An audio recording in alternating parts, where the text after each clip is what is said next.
Hi, I'm K.M. Weiland.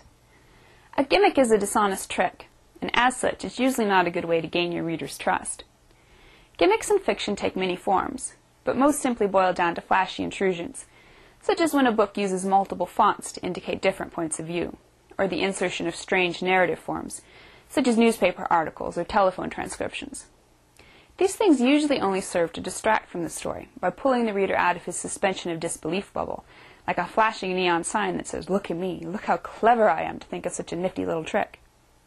However, very occasionally you run across an author who not only makes such aberrations work, but who uses them to great effect. One such writer is science fiction legend Orson Scott Card, whose Ender series provides a perfect example. Every chapter in this series begins with an exchange of emails between characters, or in a few books, telepathic conversations. The emails don't often directly affect the chapter to follow. Usually they serve merely as a look behind the scenes at the characters' motivations or observations. As such, they could easily have drifted into self-indulgent speechifying. Instead, Card brilliantly used them to subtly advance his plot, and even more importantly, to draw his readers nearer to the characters.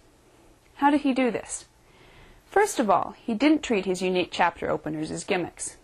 You should resort to unusual forms only to convey necessary information that couldn't have been communicated as effectively any other way. Secondly, Card didn't take himself too seriously. If anything, the gimmick allowed his characters to figuratively let their hair down. All the snarky, funny, smart, and sometimes scary stuff they couldn't say in the course of the plot itself comes out in the letters. The emails abound with the characters' personalities. The result?